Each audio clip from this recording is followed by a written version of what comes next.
Hello everyone, जय हिंद। आज हम बात करेंगे 5 जनवरी 2025 में जो दिल्ली पुलिस का जो एग्ज़ाम हुआ है उसके सेकंड शिफ्ट को हम डिकोड करेंगे। तो पहला क्वेश्चन ये पूछा गया है कि जो प्रसिद्ध मयूर सिंहासन है उसका जो निर्माण है किस मुगल सम्राट ने करवाया है। तो उसका जो राइट आंसर है शाहजहां ने कराया है। दूसरा, 2010 में अगर हम बात करें युवा ओलंपिक कहाँ खेला गया था, तो उसका जो राइट आंसर है वो सिंगापुर के अंदर खेला गया था। नेक्स्ट क्वेश्चन ये है कि 2024 में अगर हम विधानसभा चुनाव से ठीक पहले महाराष्ट्र के जो मुख्यमंत्री थे वो कौन थे, तो उनका नाम था एकनाथ शिंदे, उनका नाम था। और उसके बाद नेक्स्ट क्वेश्चन, भारत का जो तीसरा पंचवर्षीय योजना 1961 से 1966 की विसफलता का जो मुख्य कारण था वो क्या था। उसकी 3 विसफलताएं का मुख्य कारण ये था। पहला, भारत और चीन का युद्ध हुआ था 1962 में, भारत पाकिस्तान का युद्ध 1965 में, और जो तीव्र सूखा और खाद्यान्नों की जो कमी थी वो उसका विसफलता का मेन मोटो था। उसके बाद नेक्स्ट क्वेश्चन है, अगर पूछा गया है कि अगर इन्फ्लेशन को अगर आप परिभाषित करें तो आप क्या करोगे। तो इन्फ्लेशन को आपको अगर परिभाषित करना है तो वो एक आर्थिक स्थिति है जिसमें वस्तुएं और सेवाओं का जो सामान्य मूल्य स्तर है, मतलब जो जनरल प्राइस लेवल है, वो लगातार वृद्धि होता रहता है, जिसके परिणाम स्वरूप मुद्रा की जो क्रय शक्ति है, मतलब जो परचेजिंग पावर है, वो घट जाती है। तो ये इन्फ्लेशन करती है। नेक्स्ट क्वेश्चन, दिल्ली सल्तनत के सयाद वंश का जो संस्थापक थे उनका नाम था खिजर खां, था उनका नाम। अगला क्वेश्चन ये है कि आपको ये बताना है कि कौन सा भारतीय रिजर्व बैंक के वर्तमान डिप्टी गवर्नर हैं जो पहले भारतीय स्टेट बैंक के जो प्रबंधक निदेशक के रूप में कार्य करते थे। तो उनका नाम है स्वामीनाथन जानकीरमन, उनका नाम है। तमाशा किस जो राज्य का एक लोक नृत्य है, तो उसका जो राइट आंसर है वो महाराष्ट्र का एक लोक नृत्य है। नेक्स्ट क्वेश्चन में पूछा गया है, भारतीय राष्ट्रीय जो कांग्रेस है उनका जो पहला अधिवेशन हुआ था वो कहाँ हुआ था। तो वो बॉम्बे में हुआ था, जिसको वर्तमान में हम मुंबई बोल रहे हैं। नेक्स्ट क्वेश्चन, निशानेबाज का जो लक्ष्य है उसके मध्य में बिंदु को हम क्या कहते हैं। तो उसको बुल्सआई उसका राइट ऑप्शन है। नेक्स्ट क्वेश्चन, आबूची जो मेला है हर साल किस मौसम में आयोजित किया जाता है। तो उसका जो राइट आंसर है वो मानसून सीजन के अंदर किया जाता है। उसके बाद पडवानी जो लोक नृत्य गायन शैली किससे संबंधित और किसकी कहानियां बताई जाती हैं। तो ये महाभारत के से पांडवों से संबंधित की कहानियां हैं। अगला क्वेश्चन ये है, भारत में जो गेहूं का सबसे बड़ा उत्पादक राज्य कौन सा है। तो उसका जो राइट आंसर है वो उत्तर प्रदेश है।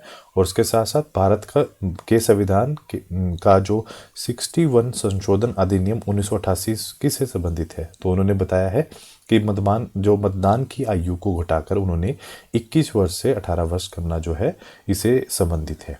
अगला क्वेश्चन ये है, पानीपत का जो प्रथम युद्ध है जो बाबर ने किसे हराया है। तो उसने इब्राहिम जो लोधी है उसको हराया है 1526 में। उसके बाद है, राउल्ट्स एक्ट किस समिति की सिफारिश के आधार पर पारित किया गया है। तो उसका सैंडलर समिति जो है उस सर सैडनी राउल्ट की अध्यक्षता में ये किया गया है। अगला क्वेश्चन ये है, उसमें ये पूछा गया है कि बाब अल मेडेब जो एक स्ट्रेट है वो निम्नलिखित किन 2 जल निकायों से जोड़ता है। तो एक लाल समुद्र मतलब जो रेड सी है और अदान की जो खाड़ी है गुल्फ ऑफ एडन जो है उन दोनों का आपस में जोड़ता है। उसके बाद है 7वें बंदरगाह जिसे कलादीन मल्टी मॉडल जो मॉडल ट्रांसपोर्ट ट्रांजिट प्रोजेक्ट के हिस्से में रूप में विकसित किया गया है, वो किस देश में स्थित है। तो उसका जो राइट आंसर है वो म्यांमार के में स्थित है। उसके बाद सीई जो सेठी हैं वो हाल में ही किस बैंक और संस्था में अपनी महत्वपूर्ण भूमिका निभाने के लिए जाने जाते हैं। तो भारतीय रिजर्व बैंक उसका राइट ऑप्शन है। उसके बाद अगर पूछा गया है कि भारत की मिसाइल वुमेन के नाम से कौन जानी जाती है, उनका नाम है टेसी थॉमस, उनका राइट ऑप्शन है। अगला क्वेश्चन ये पूछा गया है, आपको ये बताना है कि कौन सा पदार्थ चुंबक की ओर बहुत कमजोर रूप से आकर्षित होता है। तो उसका जो राइट आंसर है पैरामैग्नेटिक सब्सटेंस। एग्जाम्पल आप इसका याद कर सकते हो, एल्युमिनियम। उसके बाद वाइट टाइगर उपन्यास के लेखक कौन है। अरविंद अडिगा जो हैं वो वाइट टाइगर उपन्यास के लेखक हैं। नेक्स्ट क्वेश्चन ये पूछा गया है, the era of darkness the British Empire in India नामक की एक पुस्तक है जो किसने लिखी है और जो भारत में ब्रिटिश शासन के अंधेरे युग का वर्णन करती है।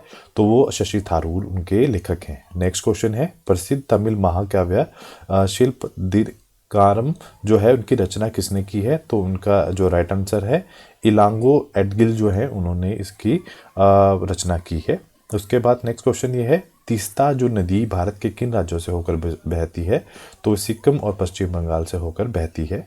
उसके बाद भारत के दक्षिण पूर्व जो पश्चिमी तट है, western part of Indian southern coast के किसी नाम से जाना जाता है? उनको मालाबार तट के नाम से जाना जाता है। अगला क्वेश्चन पूछा गया है कि 1938 में अगर हम बात करें वर्ल्ड एथलेटिक चैंपियनशिप में पुरुषों को में भाला फेंक में स्पर्धा कहाँ आयोजित हुई है? तो उसका राइट आंसर है हेलसिंकी, फिनलैंड के अंदर ये आयोजित हुई है। उसके बाद एल्बर्ट बिल जो किससे संबंधित है? वो भारतीय न्यायाधीशों को यूरोपीय अभियुक्तों पर न्याय करने का अधिकार देने से संबंधित है। अगला क्वेश्चन ये है कि भारत में हरित क्रांति का जो जनक है वो किसे बोला गया है? तो डॉक्टर एम.एस. स्वामीनाथन को बोला गया है। और अगर बात करें हम भारत में एमएसएमई क्षेत्र में जो प्रमोशन है और फाइनेंसिंग है और डेवलपमेंट ऑफ के लिए मुख्य वित्तीय संस्था कौन सी है? तो उसका नाम है सैबडी, मतलब small industry development bank of India. अगला क्वेश्चन ये पूछा गया है कि पुस्तक लिखी गई है द नेवर लेट मी गो के जो लेखक है उनका नाम है कुजुआओ इशिगेरो, जो उसका राइट आंसर है। और आज का जो लास्ट क्वेश्चन है पूछा गया है कि जो गोदावरी नदी है वो सबसे पहले किस राज्य से निकलती है? तो राइट आंसर है महाराष्ट्र। और उसके बाद पूछा गया है एनजीटी क्या है? तो एनजीटी नेशनल ग्रीन ट्रिब्यूनल है जिसका काम पर्यावरण से जुड़े हुए विवादों को सुलझाना, पर्यावरण कानून को लागू करना, पर्यावरण के नुकसान के लिए राहत व मुआवजा दिलाना ताकि पर्यावरण संरक्षण व सतत विकास सुनिश्चित हो सके। यह प्रदूषण, वन, प्राकृतिक संसाधनों से जुड़े मामलों को सुनवाई करता है और शीघ्र ही उसका समाधान प्राप्त करता है। तो आज के लिए इतना ही। Do like, share, subscribe my channel. Thank you so much.